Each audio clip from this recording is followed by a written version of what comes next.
So now we're going to look at some examples of determining the Lewis structures of some molecules where formal charges are definitely crucial. As I said before, whenever you're doing problems of this type, you should always calculate the formal charges so that you can get the correct Lewis structure for these molecules. All right, so the first example here is COCl2. So what I'm going to do is open up my writing pad here, and I'm going to clear this here and get started on solving the Lewis structure for this molecule. So COCl2 is a formula, and the first step is very similar to the first step in the previous examples that we looked at. In other words, we count up the number of valence electrons total. In the case of carbon, that would be 4. In the case of oxygen, that would be 6. And in the case of chlorine, that would be 2 times 7, which is equal to 14. So when we add this up, that's 10 plus 14, that's 24 electrons, which will be equal to 12 pairs. All right. Then we put the carbon in the middle, surround it with the other atoms, chlorine, chlorine. And then we put the bonding pairs, 1, 2, and then 3. Then the non-bonding pairs, 4, 5, 6, 7, 8, 9, 10, 11, 12. All right. Now at this stage, what we should do is calculate the formal charge, right, for each atom. Doesn't matter the order, so what I'm going to do is start with the oxygen first, right? So for oxygen, now let me write up here the general formula. Formal charge is equal to the group number, just to remind you,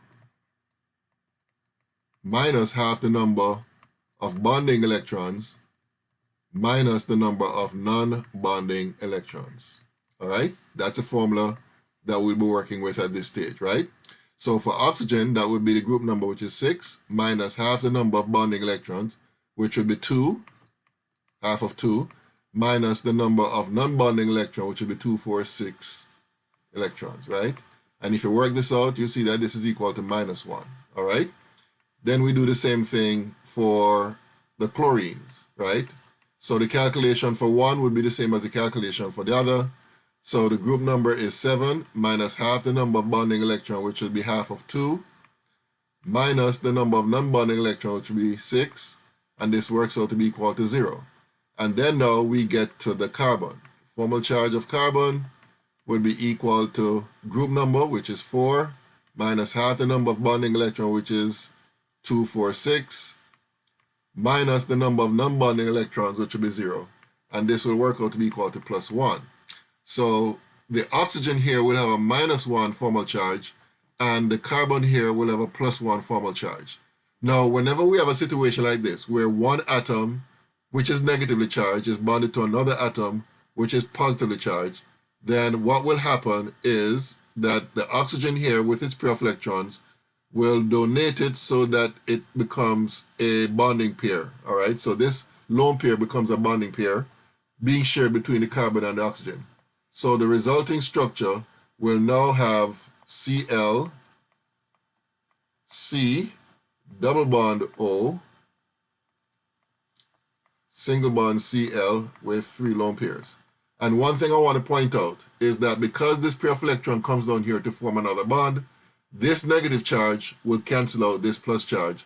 So therefore, there's no charges that will result on either the carbon or oxygen in the final structure. So this is the final answer for that question. All right. So that's basically how that is done. Okay. The next example is, go back to this, sulfur dioxide. Okay. So let me get rid of this here. So in the case of sulfur dioxide, sorry about that. Okay. All right, sulfur dioxide. So SO2 is a formula. Again, we count up the valence electrons. So sulfur will provide 6, and oxygen will provide 6. They're in the same group, but in the case of oxygen, you have to multiply that by 2. So this becomes 12. All right, so the total number of electrons will be 18, which will be equal to 9 pairs. All right, we put the sulfur in the middle, surrounded with the oxygens. And then we start with the bonding pairs, 1, 2, then 3, 4, 5, 6, 7, 8, and then the ninth pair will end up on the sulfur, right? Then we calculate the formal charges. So in the case of oxygen, that would be equal to the group number, which is 6, minus half of 2, minus 6, and that would be equal to minus 1. So each oxygen will have a minus 1 charge. And then in the case of sulfur, that would be 6 minus half of 2 plus 2, 4, half of 4, minus lone pair here, which is 2, and that will give 6 minus 2, which is 4 minus 2, so that gives you plus 2. So in this case here, the sulfur will have a plus 2 charge, all right? And then you'll notice again that we have a situation where we have, in this case, however, 2 oxygen atoms that are negatively charged directly bonded to a sulfur which has a plus 2 charge. So what's going to happen is that this pair of electrons will come down here to form an extra bond, and this negative charge will cancel out one of the plus 2 charges, and then the same thing will happen on this side, where this negative charge will cancel out the remaining plus 2 charge, and therefore the final answer is going to be this.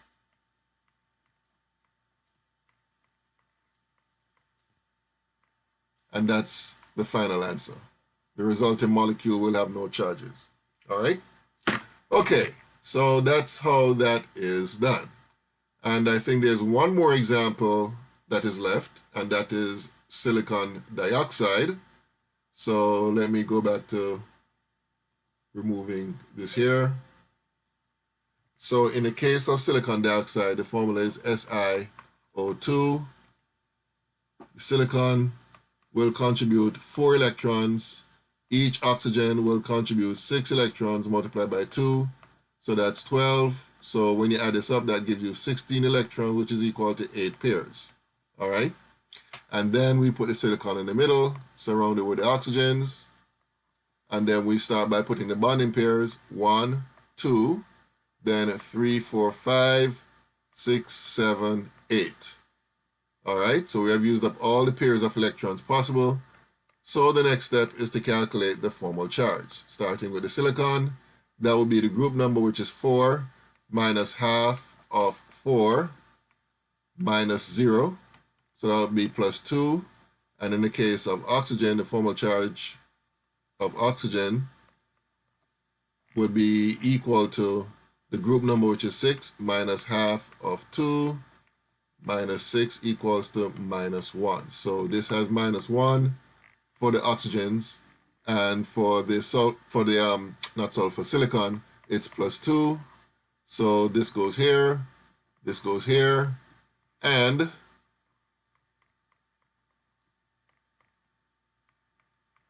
that would be the final answer.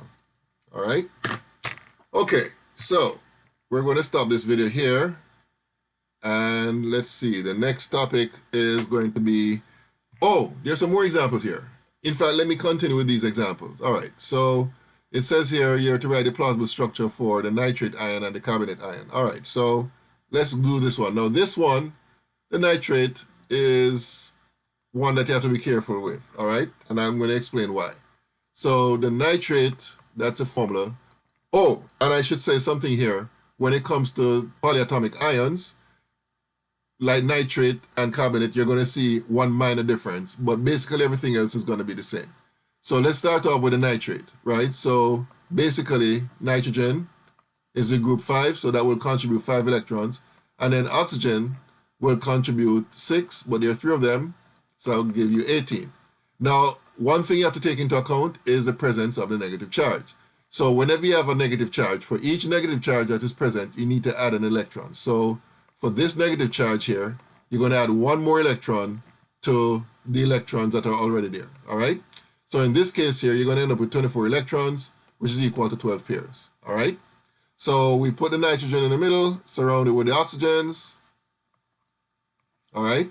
And then we put the bonding pairs, 1, 2, 3, then 4, 5, 6, 7, 8, 9, 10, 11, 12, all right? And then, as before, we calculate the formal charges.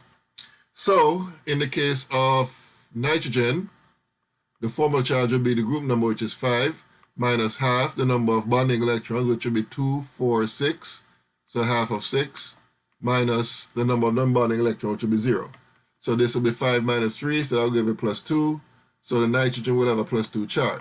And then we do the same calculation for each oxygen, which will be the group number, which is 6, minus half the number of bonding electron, which is 2, minus the number of non-bonding electron, which is 6, which will be equal to minus 1. So we have minus 1, minus 1, minus 1.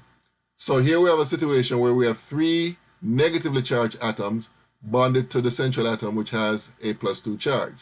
So what will happen in this case? Okay, well, I'll tell you what will happen. Firstly, one of these pairs of electrons, let's use this oxygen atom here, will be donated here, right? So basically, this negative charge will cancel out one of the 2 plus charges, right? So you're going to end up with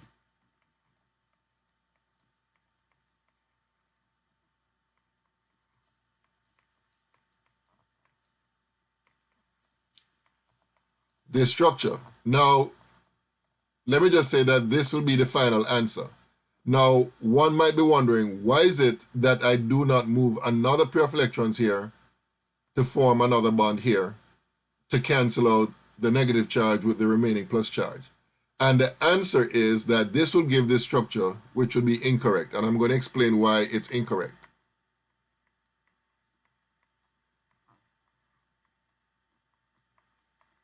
This structure here would not be correct. And the reason why is because in this structure, if you look at it carefully, you'll see that the nitrogen here ends up with 10 valence electrons, right? Nitrogen cannot have 10 valence electrons, okay? Nitrogen can have up to 8 electrons on its outer shell. So therefore, as a result, this would not be the correct answer. The correct answer is this one, because if you look at the nitrogen here, this will have 2, 4, 6, 8 electrons, all right? So this would be the correct answer for the Lewis structure of the nitrate ion, all right? Okay, one more, and that's a carbonate.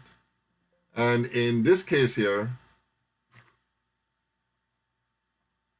CO3, 2 minus, all right? So carbon will contribute 4, oxygen will contribute 6. There are 3 of them, so we multiply that by 3.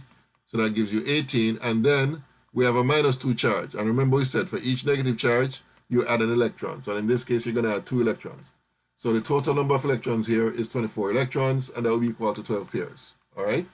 So the carbon goes in the middle, and then we surround it with the oxygens, and then we put the bonding pairs, 1, 2, 3, then 4, 5, 6, 7, 8, 9, 10, 11, 12. Then we calculate the formal charges for carbon. That would be 4 minus half of 6 minus 0, which would be equal to plus 1.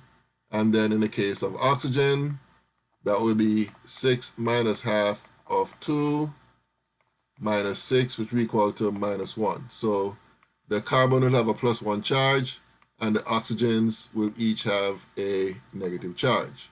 So in this case here, we have a plus charge here bonded to 3 atoms that are negatively charged.